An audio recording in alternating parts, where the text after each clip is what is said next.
We are rolling.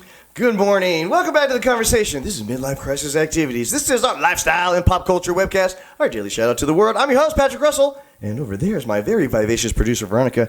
Together, we're here to lend our voices to the noise from a multi-generational perspective to help explain everything that's right and wrong in this world. Good day to you, Veronica. You know, this was a real interesting topic that you came up with today, so let me get this straight. We're going to talk about why Veronica stopped listening to the wonderful musical style of rancheras. Is that true? Yeah, so, I think it's kind of silly per se, because my sisters always look at me kind of in a weird, with a weird look.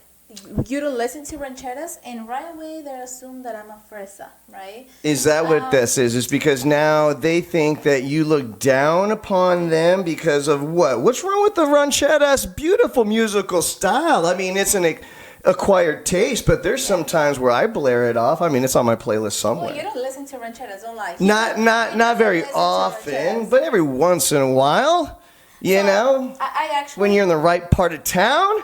I actually grew up with listening to rancheras. My grandpa, he was a big fan of ranchera music. It's a very popular musical style in Mexico, even to this day. Tell me about that. So that's from a younger generation's perspective. Now, when you say your sisters, that's how you started this conversation off. How old are your sisters? Because they're not that much older, so what are we saying? One of them is a year older than me. The other one is about 7 to 8 years older than me. So.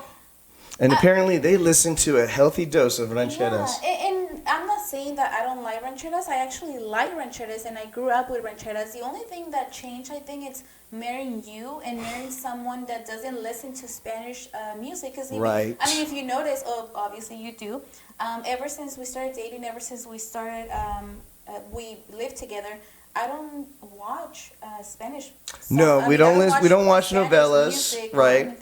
And I get control over the music selection in the car, so I guess the first not a lot of rancheras that pops up there. So I guess the first answer is I stopped listening to rancheras because of you. He doesn't listen to any Spanish songs or even movies. So it's funny because sometimes we're in the couch and then he's like, oh, there's a Spanish novella, and I'm like, no, you don't understand, and I don't feel comfortable you're being on the room when you don't understand something, because I know, it's not the same, right? So I stopped because of you.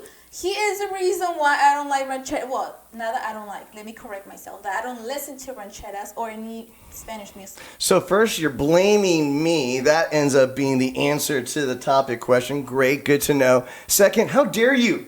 You know I love some reggaeton. I can listen to some reggaeton, right? And that gets me going, and you can find plenty of reggaeton. Daddy Yankee? Oh, I know me some Daddy Yankee. Don't get me wrong. And, obviously, Pitbull, worldwide, right? Come on. So I know Spanish, Latin music. I do like crossovers, as most people do, who are of my ilk, right?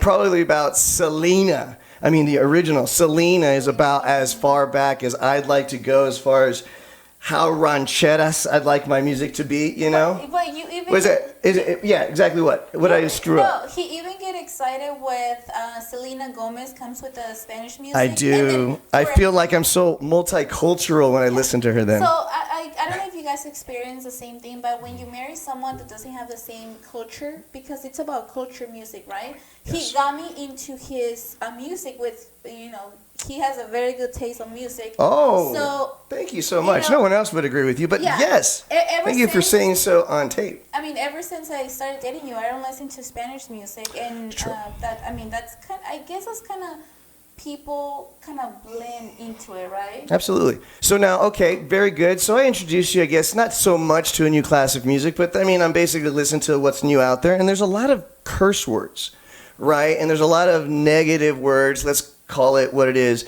The N-word is involved in a lot of the lyrics in today's hottest singles.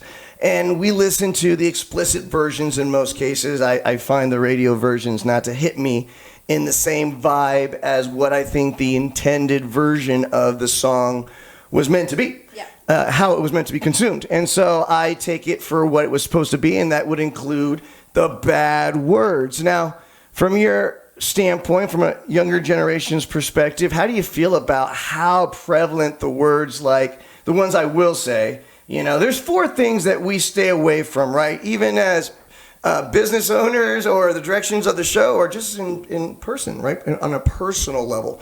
I think one of them is pets. Oh, no. Don't do it here. You're not going to be talking about doggies. You're not going to be talking about pets in front of me, and we're not going to talk derogatory about pets on this show. We just care about them too much in general. Second thing, doesn't need to be said, but we'll say it. Kids.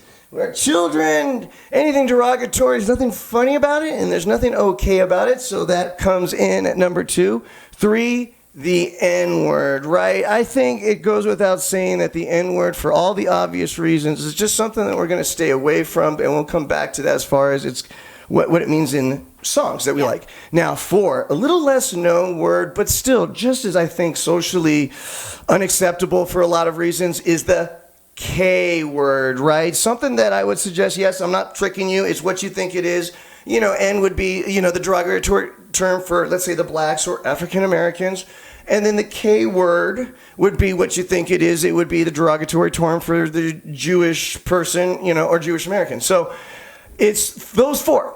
We call those the 4 no-nos. Would you agree? Now, coming back full circle to the N-word is almost as prevalent as bitch, as pussy, as hoe, as motherfucker, all right, so there are things we will say. I'm not against saying cuss words. I like bad words, especially the Spanish ones, right?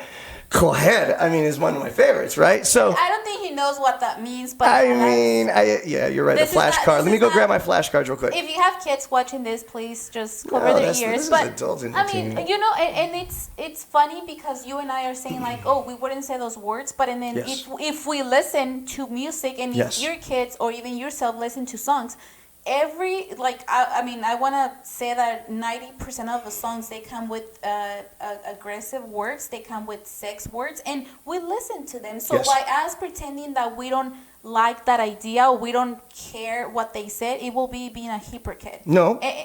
Yes. No, I understand your opinion, but I have every retort. Not in the first 4 no-nos. I understand why, but in general, if we say something that it's sex related or stuff like that, we cannot pretend that that's not the world that we're living in. And I'm not saying that it's acceptable. I'm just saying that I myself try not to be a hypocrite. And then if I say those things, and then that's me. I believe most people who oppose that type of music with the explicit lyrics would echo exactly what you said. And here's my response to that. It's art. Right? There's a point to us creating things that we've never seen before, that we've never felt before, that we've never heard before. It's called being avant-garde. I'm sorry, quick question. Quick thing. So, one of the rappers, I forgot the name, but it's a famous rapper, got asked, hey, don't you feel ashamed for singing the songs that you sing and for saying bad words in the songs? Don't you feel that kids are getting that from you? And then blah blah blah. And then she's being like, a role model. No, and then she's like, I'm not educating your kid. You are. So if they're listening to me, that's because you're allowing it or they like it. So she has a lot of truth on that. And what can we do? I just wanted to make a point of like what we listen to nowadays. I love it because that'll really give us our next topic as parents. Midlife crisis activities. What do we do as parents when we're advocating our kids being allowed to express themselves using bad words, listen to art forms that come back at you, reverberating bad and negative words? For the idea of allowing them to experience and understand and not shelter them, but actually educate them as to the different fabrics and levels of society that's being reflected in all the art forms, not just in pictures, not just in comic books, not just in movies, not just in books, but music too. And I think that there's a beautiful romantic tale to be said, even though the N-word is something that you and I will never say. All right, guys, final notes, please use the comment boxes below. This is always a hot topic that everybody has an opinion on, and we so much really want to encourage you guys sharing it with us.